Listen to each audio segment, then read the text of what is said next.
बारामती आणि राहुरीच्या पोटनिवडणुकीसाठी मतदानाला सुरुवात। बारामतीत 22 उमेदवार रिंगणात, पण सुनेत्रा पवारांचंच पारडं जड। राहुरीत अक्षय कर्डिले आणि गोविंद मोकाटे यांच्यात लढत। सुनेत्रा पवार यांनी काटेवाडीत तर अक्षय कर्डिलेंनी बजावला मतदानाचा हक्क। बारामतीकर कर्तव्य म्हणून मतदानाचा हक्क बजावतात। मतदानानंतर सुनेत्रा पवारांची प्रतिक्रिया। पश्चिम बंगाल विधानसभा निवडणुकीच्या पहिल्या टप्प्यासाठी आज मतदान। 16 जिल्ह्यांसाठी 152 जागांसाठी मतदार बजावणार हक्क। तृणमूल काँग्रेस विरुद्ध भाजप थेट सामना। तमिळनाडूमध्ये विधानसभेच्या सर्व 234 जागांवर मतदान। कमल हसन, विजय थलापतींसह दिग्गजांनी बजावला मतदानाचा हक्क। स्टॅलिनची द्रमुक आणि एनडीए यांच्यात प्रमुख लढत। काँग्रेसचे अध्यक्ष मल्लिकार्जुन खरगेंना निवडणूक आयोगाची नोटीस। मोदींना दहशतवादी म्हटल्याबद्दल मागितलं स्पष्टीकरण। 24 तासात स्पष्टीकरण देण्याचे निर्देश। शिवसेना आमदार संजय गायकवाडांची पुन्हा शिवीगाळ। शिवाजी कोण होता या पुस्तकाच्या प्रकाशकांना घरात घुसून मारण्याची धमकी। तर संजय गायकवाड प्रतिक्रियेवर ठाम। नेस्कोतल्या कार्यक्रमात बेकायदा प्रकार, ड्रग्सची विक्री आणि सेवन। मुंबई पोलीस आयुक्त देवेन भारती यांची माहिती। तर सारी मुंबई ड्रग्सच्या आहारी गेली असं म्हणणं अयोग्य असल्याची टिप्पणी। इराणसोबत 3 दिवसात पुन्हा चर्चा सुरू होईल। डोनाल्ड ट्रम्प यांचा दावा, मात्र इराणकडून अजूनही कसलाच प्रतिसाद नाही। ऊर्जा प्रकल्पांवर हल्ले केल्यास पर्शियाच्या आखातातून जाणाऱ्या समुद्रातल्या इंटरनेट केबल्स तोडून टाकू। इराणची धमकी। IRGCनं जारी केले इंटरनेट केबल्सचे नकाशे। अमेरिकेच्या नाकेबंदीमुळे आखातात अडकली तब्बल 2000 जहाजं। 20,000 नाविक संकटात। इंटरनॅशनल मेरीटाईम ऑर्गनायझेशनचा दावा। धाराशिव आणि साताऱ्यामध्ये गारपीट आणि अवकाळी पावसाचा धुमाकूळ। पपईच्या भागात जमीनदोस्त। साताऱ्यात वाढत्या उकाड्यामध्ये लोकांना दिलासा। बदलापूर स्त्री बीच प्रकरणी मुंबईसह ठाणे जिल्ह्यातल्या 30 डॉक्टरांना पोलिसांनी आता नोटीस बजावली आहे। संबंधित IVF सेंटर चालवणाऱ्या डॉक्टरांवर पोलिसांचा संशय आहे, त्यामुळे या नोटिसा पाठवण्यात आल्यात। या प्रकरणात आतापर्यंत 3 डॉक्टरांवर गुन्हे दाखल करण्यात आलेत। स्त्री बीच तस्करी प्रकरणी आतापर्यंत 8 जणांना अटक झाली आहे। आपले प्रतिनिधी सुरेश काटे आपल्या सोबत आहेत। सुरेश, नेमक्या या डॉक्टरांना या नोटिसा का बजावण्यात आल्यात? माधवी, बदलापूर स्त्री बीज तस्करी प्रकरणी आतापर्यंत 8 आरोपींना अटक करण्यात आलेले। खरं पाहिलं तर फेब्रुवारीपासून ह्या प्रकरणामध्ये पोलीस तपास करत आहेत। आतापर्यंत त्यांनी नाशिक असेल, पुणे असेल किंवा ठाण्यातील डॉक्टरांना अटक केलेली आहे।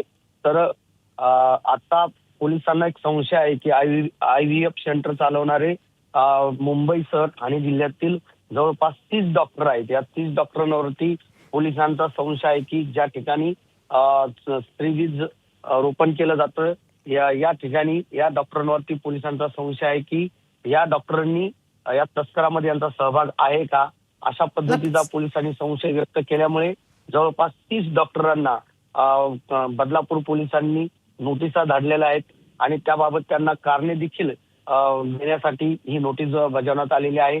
योग्य कारण जर त्यांनी दिलं तर कदाचित या प्रकरणातून ते वाचू शकतात। मात्र पोलिसांचा तपास त्या अनुषंगाने आहे की या 30 डॉक्टरांवरती या बदलापूर पोलिसांचा संशय आहे की जवळपास आतापर्यंत जे आरोपी अटक केलेले आहेत त्या आरोपींकडून देखील आता माहिती मिळते की त्यांनी कुठे कुठे जाऊन अशा पद्धतीने स्त्रीबीजची विक्री केलेली आहे किंवा थेट IVF सेंटर जे आहेत ते त्यामध्ये सामील आहेत का, अशा अनुषंगाने आता पोलिसांचा सखोल तपास सुरू आहे। मुंबईपर्यंत आता पोलीस पोहोचलेले आहेत। मुंबईमधील काही IVF सेंटर आहेत, ठाणे जिल्ह्यातील काही डॉक्टर आहेत। अशा एकूण 30 डॉक्टरांना बदलापूर पोलिसांनी नोटीस धाडलेली आहे आणि त्या अनुषंगाने आता पोलीस तपास करत आहेत। पोलिसांनी माहिती दिल्यानुसार जवळपास यामध्ये मोठे डॉक्टर असण्याची देखील शक्यता आहे। त्या अनुषंगाने देखील आता बदलापूर पोलीस जे आहे ते तपास करत आहे। माधवी, धन्यवाद सुरेश या सगळ्या सविस्तर माहितीसाठी। सप्तशृंगी गडावरील मंदिरात मोठी चोरी झाली आहे। सप्तशृंगी गडावरच्या मंदिराच्या नक्षीकामात सुमारे 22 किलो चांदीची तफावत समोर आल्यानं मोठी खळबळ निर्माण झाली आहे. 22 किलो चांदीचा अपहार झाल्याचा संशय व्यक्त होतोय. विभागीय आयुक्त जिल्हाधिकाऱ्यांकडून चौकशीचे आदेश जारी करण्यात आले. आपले प्रतिनिधी मुकुल कुलकर्णी आपल्या सोबत आहेत. मुकुल, एक खूप गंभीर आहे. सप्तशृंगी गडासारख्या एका मोठ्या देवस्थानामध्ये अशा चोरीचा प्रकार समोर येतोय. हो, या प्रकरणामुळे खळबळ उडालीच आहे. मात्र ही चांदी नेमकी कमी कशी आढळली याबाबत देखील अनेक तर्कवितर्क हे लावले जात आहे. जी जुनी चांदी होती ती चांदी आणि नवीन चांदी याच्यामध्ये साधारणतः 22 किलोची ही तफावत आढळून आलेली आहे. त्यामुळे आता देवस्थान ट्रस्टचा एकूण जो कारभार आहे तो कारभारच संशयाच्या भोवऱ्यामध्ये आलेला आहे. जिल्हाधिकारी त्याचबरोबर विभागीय आयुक्त यांच्या माध्यमातून देखील या संपूर्ण प्रकरणाची गंभीर दखल घेण्यात आलेली आहे. तहसीलदार पातळीवर या संपूर्ण प्रकरणाची चौकशी करण्याचे आदेश देखील देण्यात आलेले. त्यामुळे येत्या काळामध्ये चौकशीमध्ये नेमकं काय समोर येतं हे बघणं अत्यंत महत्त्वाचं आहे.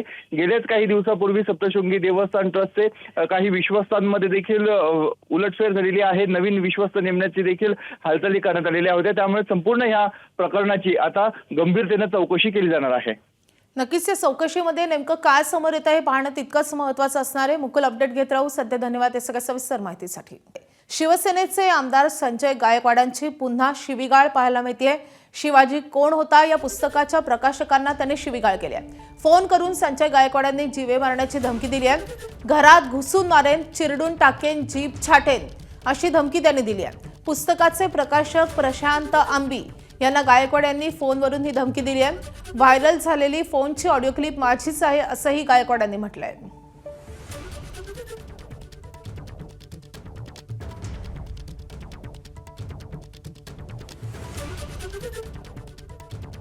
आमदार संजय गायकवाड बोलतोय बुलढाणा. हा, बोला. तुमचं एक पुस्तकात आमच्या लग्नामध्ये काय म्हटलं, शिवाजी कोण होता म्हणून. हा, तर तुम्ही शिवाजी महाराजांना शिवाजी म्हणता का? ते गोविंद पानसरेंचं पुस्तक आहे आणि हा? ते एकेरी नाही आहे, गोविंद पानसरेंचं पुस्तक आहे ते. अरे गोविंद पानसरे शिवाजी महाराजांना शिवाजी म्हणणारा. तुम्ही माहिती घ्या, तुम्हाला कळेल कोण आहे. काय माहिती घ्यायची गरज नाही मला माहिती आहे शिवाजी महाराज कोण आहे. तुमच्यासारखे नालायक लोक आमच्या महाराजाला एकेरी भाषेत बोलता. तुम्ही पुस्तक वाचलंय का? पुस्तक काय पुस्तक वाचायची गरज नाही मला. शिवाजी कोण होता तुला लिहायची गरज काय? शिवाजी कोण होता हे तुला कोण सांगितलं लिहायचं? 1988 ला निघालेलं पुस्तक आहे ते. इतिहास 16व्या शतकातला आहे. ते नको सांगू तुम्हाला. मी तेच सांगतोय, तुम्ही वाचा. वाचल्यानंतर कळेल तुम्हाला. तुला माहिती ना पानसरेचे काय हाल झाले? माहितीये मला. मग तू काही शासन शिकू नको. लिहून घे, मी आमदार संजय गायकवाड तुला घरात मुस्लिम मारीन साल्या. तुम्ही आता तू कधी पुस्तक कुठं वाचताना दिसला? ए मी धमक्या देत नाही, मी करून दाखवतो. बोलतोय व्यवस्थित. आम्हा नीट बोल. तुझ्या घरात घुसून मारून तुला मी. नाही, मी तेच सांगतोय की व्यवस्थित मी बोलतो, तुम्ही व्यवस्थित बोला. तुझी भाषा बदल, पुस्तकाचं नाव बदल. तो अधिकार आमच्याकडे आहे. पानसरेंचं पुस्तक आहे ते. मग पानसरेला भेटायला वर जाय. हा, पानसरेला भेटायला वर जाय. मग तू भेट, फक्त तुला कदा चिडून टाकतो पाय जरा. हा, या बघूया. जरा वा संजय गायकवाड कोणी महाराष्ट्राला आमदार जरा चेक कर तू बी. तुझी जीप कापून टाकीन मी. बर बघूया की. या उद्या जीप कापायला. येतोच मी, थांब जरा तू. या उद्या या. तर या वादग्रस्त ऑडिओ क्लिपवर आमदार संजय गायकवाड यांचं स्पष्टीकरण आलंय. आमदार संजय गायकवाड हे शिवीगाळ आणि प्रतिक्रियेवर ठाम आहेत. होय, ऑडिओ क्लिप माझीच आहे. पुस्तकाच्या शीर्षकावर माझा आक्षेप आहे असंही गायकवाड यांनी म्हटलंय. ऑडिओ तो व्हायरल झाला. काही तोडून मोडून त्याने त्याच्यामध्ये शब्द काही कट केले, काही ठेवले. मला वाटतं 21 तारखेला माझ्या मिसेसला एका कार्यक्रमामध्ये हे पुस्तक शिवाजी कोण होता हे कोणीतरी गिफ्ट केलं आणि मला तिने आणि घरी आलं दाखवलं. मी हे वाचलं आणि वाचल्यानंतर छत्रपती शिवाजी महाराजांचा गौरवशाली इतिहास आणि त्या इतिहासाला छेडछाड करून एकेरी भाषेत प्रत्येक पानावर शिवाजी कोण होता, शिवाजी क्षत्रिय होता की नव्हता, शिवाजी मराठा होता की नव्हता, 96 कोळस होता का, अशा प्रकारचे अनेक बिछूट प्रश्न याच्यामध्ये विचारलेले आहेत आणि त्याच्यामुळं मी त्याला फोन केला आणि फोन करताना मी त्यांना सुरुवातीला माझे स्टार्टिंग वाचा माझ्याकडे पण त्याची रेकॉर्डिंग मी त्यांना म्हणलं प्रकाश भाऊ हे पुस्तक तुम्ही लिहिलंय का? तो म्हणे हो. प्रकाशन केलं का? म्हणे हो.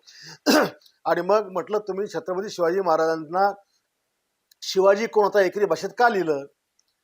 ते म्हणे पुस्तक फार जुनं आहेत म्हणे ते यांनी अमुक अमुक लिहिलं. म्हणलं कोणी प्रकाशन कोणी केलंय आणि प्रकाशन करताना तुम्हाला छत्रपती शिवाजी महाराज असा उल्लेख का तुम्ही केला नाही?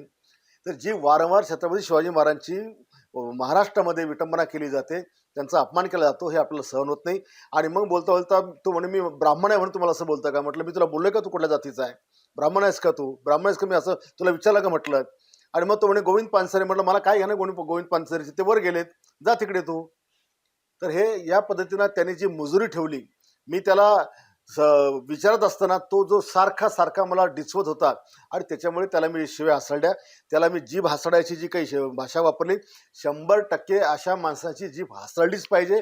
आणि अशा पुस्तकांमध्ये जिथे शिवरायांचा विकृत इतिहास किंवा एकेरी भाषा, आम्ही नाही या महाराष्ट्रात शिवरायांचा अपमान सहन करू शकत नाही, अशा प्रकारची पुस्तकं आम्ही वाचू शकत. आणि म्हणून ही पुस्तकं देखील अशा प्रकारची ज्याच्यामध्ये शिवरायांबद्दलचं जी विचित्र लिखाण आहे हे देखील नष्ट केलं पाहिजे. तर या प्रकरणी एक अपडेट येते. आमदार संजय गायकवाड यांच्या या धमक्यांची आज प्रकाश कांबी हे राजारामपुरी पोलीस ठाण्यात तक्रार दाखल करणार आहेत. तसंच आज दुपारी ते या धमक्यांच्या निषेधार्थ आंदोलनही करणार आहेत. ते सातत्यानं मला अश्लील भाषेमध्ये शिवीगाळ करीत होते. तसेच त्यांनी मला तुझी जीभ कापून टाकतो, त्याच्यानंतर तुला घरात घुसून मारतो, अशा पद्धतीच्या वारंवार धमक्या दिल्या. मी त्यांना आणि अशा धमक्यांना आम्ही भीक घालत नाही. हे जे काम आहे शिवाजी महाराजांचा खरा इतिहास लोकांपर्यंत पोहोचवण्याचं, हे सातत्यानं आम्ही करत राहू, कारण की आम्ही सुद्धा पानसरेंच्या मुशीत तयार झालेले कार्यकर्ते आहोत. त्यामुळं अशा धमक्यांना भीक आम्ही कधीही घालणार नाही. आज त्यांनी जी शिवीगाळ आणि ज्या धमक्या मला कालच्या फोन कॉलमध्ये दिलेल्या आहेत, त्या विरोधात आज राजारामपुरी पोलीस स्टेशन येथे आम्ही तक्रार दाखल करणार आहोत. रोहित पवार सहकुटुंब पिंपळी गावातल्या मतदान केंद्रावर दाखल झालेले आहेत. तर रोहित पवार, त्यांच्या पत्नी कुंती, त्यांच्या मातोश्री, त्यांचे वडील हे सगळं कुटुंब आता मतदानासाठी पिंपळी गावातल्या मतदान केंद्रावर दाखल झाले.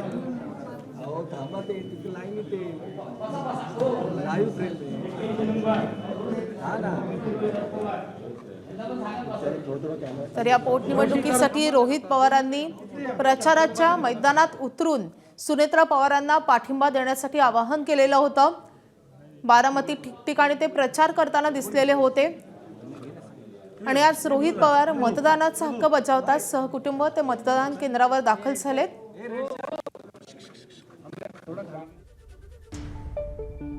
आपले प्रतिनिधी मंदार गोन्सारी आपल्या सोबत आहेत. मंदार, रोहित पवार मतदान केंद्रावर आलेत. रोहित पवार आणि त्यांचं सगळं कुटुंब पिंपळी गावातील मतदान केंद्रावरती मतदान करत आहे. रोहित पवारांच्या आई सुनंदा पवार, वडील राजेंद्र पवार आणि रोहित पवारांच्या पत्नी कुंती पवार हे सगळे आता मतदान केंद्रावरती मतदान करण्यासाठी पोहोचलेले आहेत. या पोटनिवडणुकीत आपण पाहिलं होतं, रोहित पवार आणि सुनेत्रा पवार यांच्यासाठी संपूर्ण बारामती विधानसभा मतदारसंघात प्रचार देखील केलेला होता. या प्रचारादरम्यान त्यांनी केलेली वक्तव्य देखील चर्चेमध्ये आलेली होती. आणि आता या ठिकाणी रोहित पवार स्वतः मतदान करण्यासाठी पोहोचलेले आहेत. रोहित पवार आमदार कर्जत जामखेडचे असले तरी ते राहण्यासाठी बारामतीमध्ये असल्यामुळे त्यांचं मतदान या ठिकाणी आहे. आणि त्यामुळं दरवेळी या पिंपळी गावातील मतदान केंद्रावरती ते मतदान करताना आपण पाहतो आहोत. अर्थात ही पोटनिवडणूक वेगळी आहे. अजित पवारांच्या अपघाती मृत्यूनंतर होणाऱ्या पोटनिवडणुकीमध्ये लोकांनी देखील मोठ्या प्रमाणात मतदान करावं असं आवाहन पवार कुटुंबातील अनेक सदस्य आपण करताना पाहतो आहोत. रोहित पवारांनी देखील वेळोवेळी हे बोलून दाखवलेलं आहे की सुनेत्रा पवारांनी निवडून येणं ही जरी औपचारिकता असली तरी लोकांनी मतदान मोठ्या प्रमाणात करावं. याला प्रतिसाद कसा मिळतो हे पाहावं लागेल, कारण आज सकाळपासून आपण पाहतो आहोत पवार कुटुंबातील सदस्यांनी मतदान केलेलं, मात्र लोकांच्या रांगा इतर मतदान केंद्रावरती फारशा अजून तरी दिसलेल्या नाहीत. मतदान सुरू आहे, मात्र एरवी ज्या प्रमाणामध्ये होतं ते प्रमाण आता तरी दिसलेलं नाही. अर्थात पोटनिवडणुकांचा इतिहास बघितला तर या पोटनिवडणुकांमध्ये मतदान एरवी नेहमी होणाऱ्या निवडणुकांपेक्षा कमी होत असतं. मात्र बारामतीची निवडणूक याला अपवाद ठरते का? अजित पवारांना श्रद्धांजली म्हणून मतदान करावं असं आवाहन पवार कुटुंबातील सदस्यांकडून होत आहे. त्यामुळं मतदार कसा याला प्रतिसाद देतात हे पाहावं लागेल. रोहित पवारांकडून मतदान झालेलं आहे आणि ते माध्यमांशी आता या ठिकाणी संवाद साधतायत. अनेक विषय आहेत तर रोहित पवारांनी मधल्या काळामध्ये जे मांडलेले आहेत त्या विषयांना धरून आणि आता ही जी काही पोटनिवडणूक पार पडते आहे, मतदान पार पडत आहे, त्याला अनुसरून रोहित पवार आता माध्यमांशी बोलणार आहेत. तर मतदान केंद्राच्या समोरच रोहित पवार माध्यमांशी संवाद साधतायत. थोड्याच वेळामध्ये त्यांची एका अर्थाने पत्रकार परिषद या ठिकाणी सुरू होते आहे. रोहित पवारांनी मतदान केलेलं आहे आणि आपण पाहतोय की जय पवार, पार्थ पवार हे मतदान करून पार्थ पवार संपूर्ण बारामती विधानसभा मतदारसंघामध्ये फिरणार आहेत. इथे रोहित पवार देखील मतदानानंतर मतदारसंघात जातात का हे पाहावं लागेल. रोहित पवारांची पत्रकार परिषद या ठिकाणी सुरू होती. अजितदादांच्या प्रती तुमच्या मनामध्ये जो आदर आहे, प्रेम आहे, त्या सगळ्या गोष्टींकडे बघून मोठ्या बहुसंख्येने आपण मतदानाला आलं पाहिजे आणि मला विश्वास आहे बारामतीकर नक्कीच त्या ठिकाणी येतील. काही ठिकाणी फक्त जे आम्हाला कळलेलं आहे, लोकांची नावं ज्या बूथवर पाहिजे त्या बूथवर नावं न येता लांबच्या बूथवर नावं तिथं आलेली आहेत, खास करून शहरामध्ये. त्यामुळे लोकांना अजून एक मला सांगायचं आहे की दादांचे जे कार्यकर्ते असतील, जे आपल्या सेवेसाठी आपल्या वॉर्डमध्ये त्या प्रभागामध्ये असतील, त्यांना थोडंसं तुम्ही भेटा. तुमचं नाव कुठं आलं आहे तिथं जाऊन लांब असलं तरी मतदान करा आणि सुनेत्रा काकींना खूप चांगल्या मताधिक्याने तुम्ही निवडून द्या.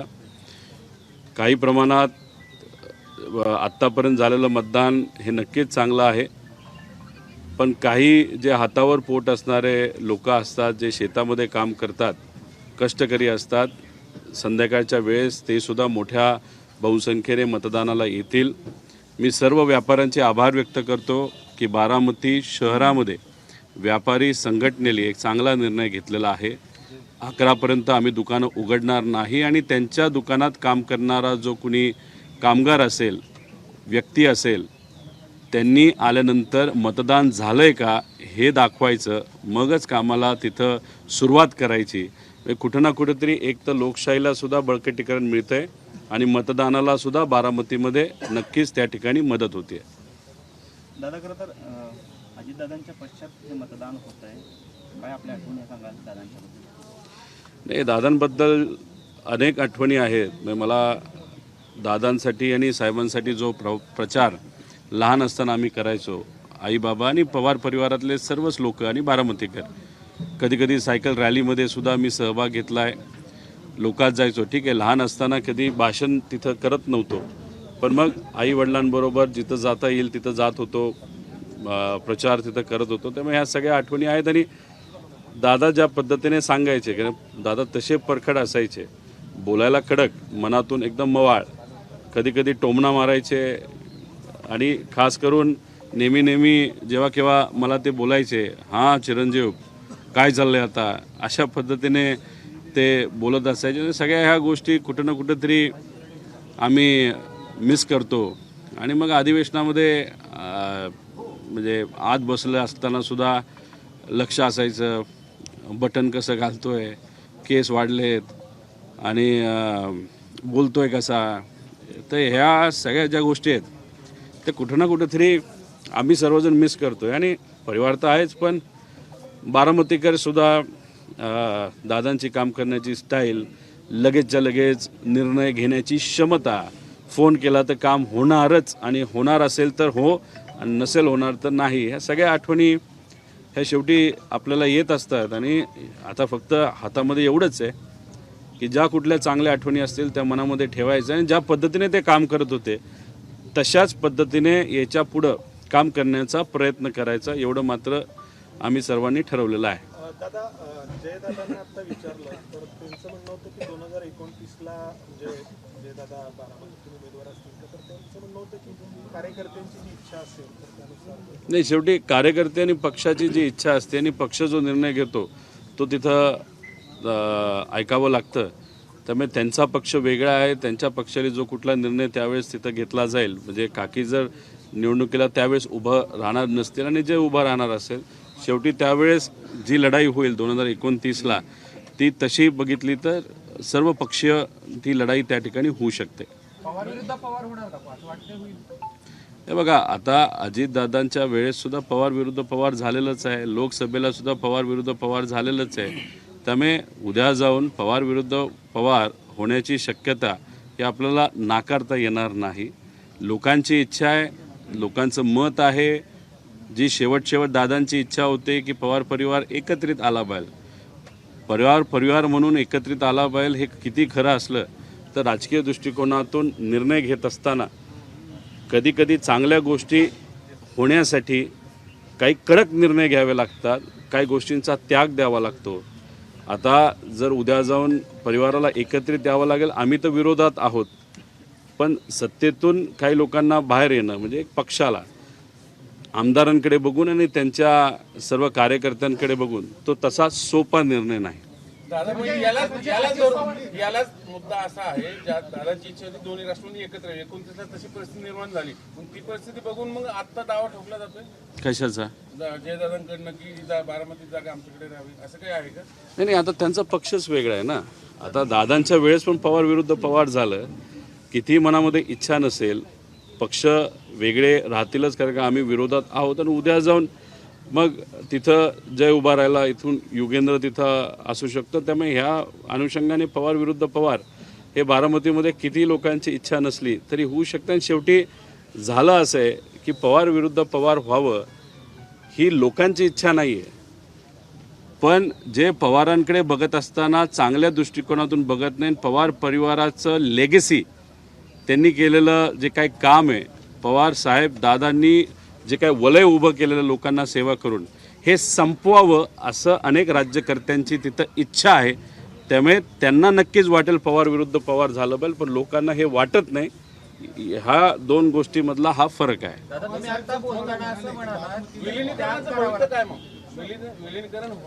दादा असताना विलिनीकरण होणार होतं. दादा असताना विलीकरण झालं असतं तर मी तुम्हाला आत्ता आत्मविश्वासाने सांगतोय 2029चे या राज्याचे मुख्यमंत्री हे दादा 100% त्या ठिकाणी झाले असते. आणि मग आता दादा आज नसल्यामुळे दादांची इच्छा ती होती आणि दादाच आज नसतील, दादा खऱ्या अर्थाने पुढाकार घेणारी व्यक्ती त्या परिवारातून होती, नाही तर पक्षातून होती. दादाच नसतील तर आज विलिनीकरणाचा प्रश्न हा उद्भवत नाही आणि निर्माणसुद्धा होत नाही. आम्ही प्रचाराला, आज अनेक लोकांचं म्हणणं आहे तुम्ही प्रचाराला का फिरताय? अरे आमची काहीतरी जबाबदारी दादांच्या प्रती. आज दादा नाहीत आपल्यात, त्यांचा ॲक्सिडेंट कसा झाला, काय झालं हे तर आम्ही शोधतो. जे पण दादा नसताना दादांकडे बघून पोटनिवडणुकीमध्ये लोकांनी निर्णय घेतला असला, भावनिक दृष्टिकोनातून तिथं प्रचाराला येणं हे आम्हाला योग्य वाटलं. तर व्यक्तीच्या प्रचाराला आम्ही त्या ठिकाणी आलेलो आहे. त्याचा अर्थ विलिनीकरण हे काही चर्चेत आहे नाही तर होणार असा त्याचा अर्थ निघत नाही. हे पूर्णपणे आमच्या सगळ्यांचा भावनिक निर्णय होता. पवार साहेबांनी जर तुम्हाला टाकलं किंवा तुम्हाला जर संधी दिली तुम्ही लढाल का? कुणी? पवार साहेबांची जर इच्छा असेल की रोहित पवारांनी बारामतीतून लढावी 2021 तुम्ही लढाल? आता जेव्हा विधानसभेचं गेलं इलेक्शन होतं, परिवारातल्या अनेक लोकांची अशी सुद्धा इच्छा होती जे लोकसभेला झालं ते विधानसभेला होऊ नये. पण ठीक आहे, निवडणूक झाली तर पवार विरुद्ध पवार विधानसभेमध्ये त्या ठिकाणी झालेलं आपण सर्वांनी बघितलं. त्यामुळे पुढं जाऊन पवार साहेबांची भूमिका अशीच असू शकते की ठीक आहे पवार विरुद्ध पवार व्हायला नको पाहिजे, पण शेवटी हा राजकारणाचा भाग आहे. उद्या जाऊन काय होईल हे आज तरी त्या ठिकाणी आपल्याला सांगता येणार नाही. अजित पवारांची इच्छा होती की विलिनीकरण व्हावं, दोन्ही राष्ट्रवादी एकत्र यावं. मग तुम्ही सत्तेत जाणार होता का अजित पवार बाहेर येणार होते? तुम्ही दादांची भाषणं जर बघितली, तुम्ही जिल्हा परिषदची भाषणं बघा, नगर परिषदेची भाषणं बघा, पिंपरी चिंचवड आणि पुणे महानगरपालिकेची भाषणं बघा. त्यांनी कोणाच्या विरोधात भाषणं केलीत? भाजपच्या विरोधात भाषणं केलेली आहेत. भावनिक दृष्टिकोनातून दादांना जे एकत्रित यायचं होतं आणि कुठंतरी दादांची इच्छा होती की जो विचार अनेक वर्ष आपण जपला त्या विचाराला धरून आपल्या पक्षाची ताकद आपण इतकी वाढवायची की उद्या जाऊन आपण या महाराष्ट्राला अजून चांगल्या पद्धतीने सेवा मिळावी. आणि त्यांनी कधी बोलून दाखवलं नाही, पण नक्कीच आम्हाला असं वाटत होतं 29ला एवढी ताकद वाढवायची, या महाराष्ट्राचे मुख्यमंत्री बनायचे. म्हणजे अजित पवार सत्तेतून बाहेर पडणार होते. दादांमध्ये काय चर्चा झाली, म्हणजे आम्ही सत्तेत जाणार होतो का बाहेर येणार होतो, दादा रस्त्यावर येऊन लढणार होते, ही आमच्यातली चर्चा आहे. ती आज इथं बोलून त्याचा काही फायदा नाही. पण फक्त तुम्हाला एक अंदाज देण्यासाठी म्हणजे दादा जाण्याच्या आधीच्या 4 महिन्यामध्ये दादा कोणाच्या विरोधात बोलत होते हे तुम्ही त्या ठिकाणी बघितलं पाहिजे. शिखर बँकचा काल निकाल आलाय, तुम्ही असतील किंवा क्लीन चिट मिळाली, तुम्ही असतील किंवा तनपुरे असतील. एक तर शिखर बँकेचा जो कुठला घोटाळा झाला होता असं लोक म्हणत होते, राजकीय दृष्टिकोनातून त्या ठिकाणी बोललं जात होतं. ती जी कुठली FIR असेल नाहीतर तुझी काय केस आहे, त्या केसमध्ये माझा तसा संबंध नव्हता. माझ्या वेळेस जेव्हा तो कारखाना विकला गेला तेव्हा तिथं राजकीय बॉडी नव्हती. शिखर बँक घोटाळा याची जी चर्चा चालू होती, ज्यावेळेस तिथं एक राजकीय बॉडी त्या शिखर बँकेवर बसली होती, त्या बॉडीने जे कारखाने विकले त्याच्यामध्ये जो भ्रष्टाचार झाला त्याबद्दलची चर्चा होती. मी जेव्हा कारखाना घेतला होता तेव्हा तिथं प्रशासक होता, माजी सेक्रेटरी देशाचे. पण फक्त मी सरकारच्या विरोधात बोलतोय. 800 किलोमीटर मी नागपूरला चालत गेलो, लोकांचे विषय मांडले, आणि हे नवखं पोरगं आत्ता सरकारच्या विरोधात मोठ्या नेत्याच्या विरोधात बोलतंय. याला एकदा आपण दाखवूनच देऊ. या हेतूतून मला घाबरवण्यासाठी ईडीची कारवाई माझ्यावर झाली. पण कुठंतरी ते विसरून गेले की शेवटी हा मराठी माणूस आहे, न घाबरणार आहे. आम्ही झुकलो नाही, अडचणीत आणण्याचा प्रयत्न केला, पण मग शेवटी आमच्याकडे दुसरा कुठला पर्याय नसल्यामुळे कोर्टात जेव्हा युक्तिवाद तिथं केला गेला तेव्हा तिथं कोर्टाने आम्हाला न्याय दिला आणि या विषयातून आम्हाला मोकळं केलेलं आहे. त्यामुळे ईडीची केस आता आमच्यावर त्या बाबतीतली कुठलीही नाही. तुमची इच्छा आहे का बारामतीमधून लढायची? आता तुम्ही कुठला प्रश्न, आता मी सातत्याने बोलतोय. मी कर्जत जामखेडमधून 2019ला लढलो, 2024ला लढलो. हां, तिथं वेगळ्या पद्धतीचा दबाव आहे. रोहित पवार परत. ABP माझा, उघडा डोळे बघा नीट.